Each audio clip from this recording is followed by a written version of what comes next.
안면거상 수술하고 첫날 밤 이렇게 주무시면 다음날 얼굴 보고 깜짝 놀라실걸요? 회복 기간에 갑자기 얼굴이 더 부은 것 같거나 오늘따라 대칭이 안 맞아 보이거나 붓기가 너무 안 빠지고 더디게 느껴지시는 분들, 이럴 땐 수면 자세부터 확인해야 합니다. 수술 후 첫 2주는 어떻게 자느냐가 회복 속도에 큰 영향을 줄 수 있는데요. 안면거상 수술 후 빠른 회복을 위한 수면의 기술, 오늘 이 영상으로 확실하게 정리해 드릴게요. 제가 14년 동안 안면거상 수술을 해오면서 느낀 건, 대부분의 환자분들이 수술 자체보다 그 이후의 회복 기간을 걱정하세요.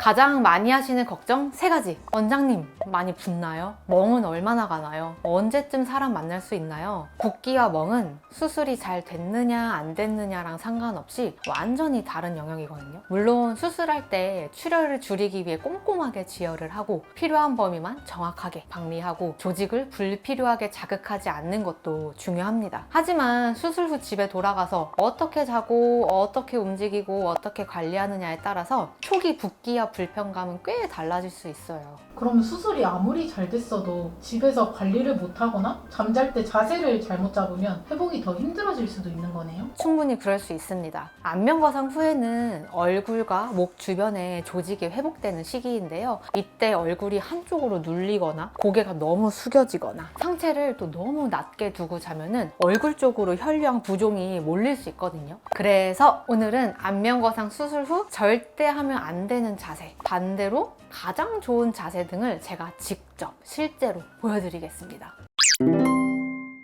안면거상 수술 후에 환자분들이 가장 많이 하는 실수 3가지가 있어요. 첫 번째, 옆으로 자기입니다. 지금 제 얼굴 보세요. 아무래도 옆으로 누우면은 한쪽 얼굴이 되게 눌리게 되죠. 특히 귀 앞쪽, 턱선, 볼 쪽이 눌린 채로 자다가 다음날 얼굴 보잖아요. 환자분이 깜짝 놀라실 수도 있어요.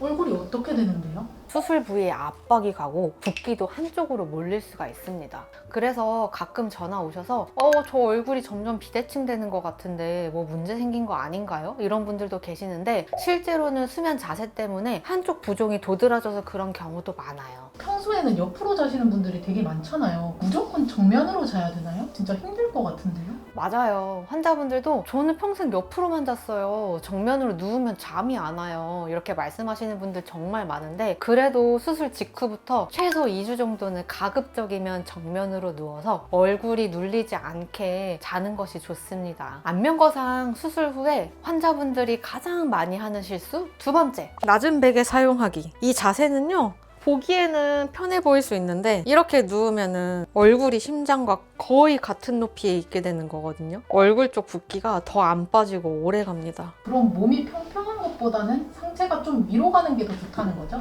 수술하고 초반에는 상체를 약간 올려주는 게 좋습니다. 중력의 도움을 조금 받는 거죠. 그래야 얼굴과 목 쪽으로 몰린 부종이 순환이 되면서 더 자연스럽게 빠져나갈 수 있습니다. 마지막 3번째, 엎드린 자세.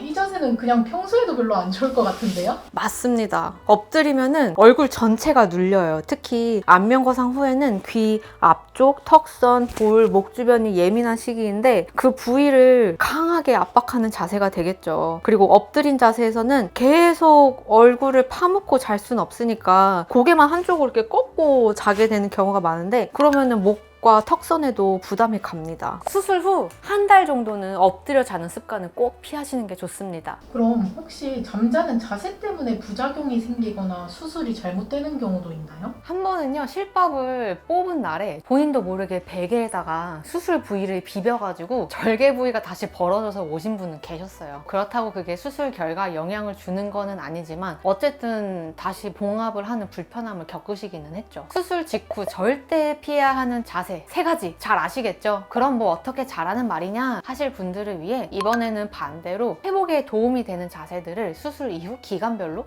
정리를 해드리겠습니다. 이런 건 병원에서 자세히 안 알려주는 경우가 많은데, 안면거상 수술 직후부터 2주까지는 회복에 가장 중요한 골든타임입니다. 먼저 1단계, 베개는 2-3개 정도 사용을 해주시고요. 혹시 각도가 조절이 되는 침대라면요, 위쪽을 조금 올려주시는 것도 좋습니다. 이렇게 상체가 30도에서 45도 정도 되는 게 가장 좋은데요. 지금 제 몸 각도 보이시죠? 이 자세가 수술 직후 회복을 돕는 1단계 자세입니다. 당연히 얼굴은 정면으로 두시는 게 좋고요. 여기서 중요한 거는요, 머리만 꺾여서 높여져 주는 게 아니라 이렇게 등부터 편안하게 받쳐주고 자연스럽게 각도가 올라오도록 만들어주는 게 포인트입니다. 머리 쪽에만 베개 두세 개씩 놓으면 목에도 부담되고 너무 불편해서 자기 힘들잖아요. 등을 받쳐주는 것도 제일 중요한 포인트가 되겠네요. 맞습니다. 그리고 베개가 너무 푹 꺼지면은 자다가 자세가 무너질 수 있으니까 어느 정도는 탄탄한 베개를 쓰시는 게 좋습니다. 이제 2주가 지났습니다. 이 시기에는 붓기도 어느 정도 줄어들고 상처도 조금씩 안정되어 가거든요. 그래서 너무 힘드신 분들은 아주 살짝 옆으로 기울이는 정도는 가능할 수 있어요. 하지만 조건이 있습니다. 여기서 중요한 거는 몸을 살짝 기울이는 것과 얼굴을 베개에다가 그냥 아예 묶고 자는 것과는 완전히 다르다는 거예요. 몸은 이렇게 약간 돌아가더라도 얼굴은 좀 이렇게 베개에 눌리지 않게는 해주셔야 돼요. 그럼 2단계에서는 얼굴이 아니라 어깨나 등 쪽을 좀 받쳐줘야겠네요. 등 뒤에 베개는 계속 받쳐주고 몸이 이렇게 완전히 돌아가지 않게 침대 양옆에 뭐 작은 베개나 바디필로우 같은 거 두시면 더 좋아요. 그리고 옆으로 자더라도 양쪽을 조금씩 번갈아 가면서 움직여주는 게 좋습니다. 같은 방향으로만 계속 누우면 그쪽으로 부종이 더 도드라져 보일 수 있거든요. 그래서 이 시기에는 사실 얼굴 압박만 없는 범위에서 조절을 하시면 됩니다. 자세 신경 쓰다가 잠을 제대로 못 자면 그거대로 회복이 더뎌져요. 이제는 수술 후 한 달이 지나고 마지막 회복 단계입니다. 세 번째 단계 정도가 되면은요, 원래대로 편하게 주무셔도 되는데요. 하지만 여기서 중요한 거는 개인차가 조금은 있죠. 피부가 얇은 분들, 멍이 잘 드는 분, 혈압이 높거나 부종이 오래가는 분, 수술 범위가 넓었던 분들은 아직은 조심해야 할 필요가 있어요. 그럼 한 달 지났다고 바로 막 엎드려 자도 되는 건 아니죠?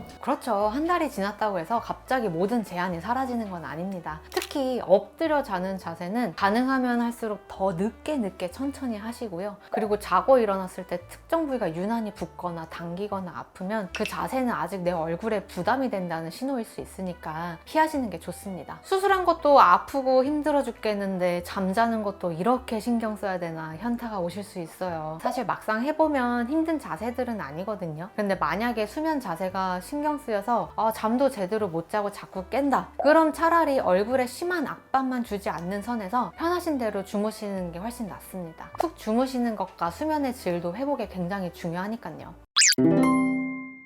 마지막으로 제가 안면거상 수술 후 가장 빨리 회복할 수 있는 꿀팁 2가지를 알려드릴게요. 하나, 잠들기 직전 10분을 놓치지 마세요. 그 마지막 10분이 생각보다 너무 중요합니다. 너무 늦은 시간에 짠 음식 먹지 않기, 잠들기 전에 고개 숙이고 핸드폰 오래 보지 않기, 병원에서 안내받은 냉찜질이나 온찜질 시간 잘 지켜주기. 실제로 많은 환자분들의 경과를 지켜보면은요, 회복기 안내를 잘 지켜주시는 분들과 그렇지 못한 분들의 차이가 보일 때가 있습니다. 예를 들어 어떤 분들은 수술 후 2주 동안 정말 열심히 정면으로 주무셨어요. 베개도 잘 세팅하시고 짠 음식도 조심하시고 무리한 외출도 줄이셨어요. 그런 분들은 경과 보러 오셨을 때 대부분 회복 속도가 빠르고 멍도 붓기도 잘 빠져서 어떤 특이사항이 잘 없어요. 반대로 평소 습관 때문에 계속 한쪽으로 자거나 아니면 잠을 거의 못 주무시거나 수술 직후부터 무리하게 활동하신 분들은 붓기나 얼굴 당김 같은 불편함이 확실히 좀 오래 가더라고요. 물론 무조건 자세 하나 때문이라고 단정 지을 수는 없어요. 회복은 개인차가 있고 수술 범위나 피부 상태에 따라서도 달라질 수 있는데요. 하지만 분명한 건 회복기에 지침대로 관리를 잘 하시는 분들이 심리적으로도 훨씬 안정적이라는 거예요.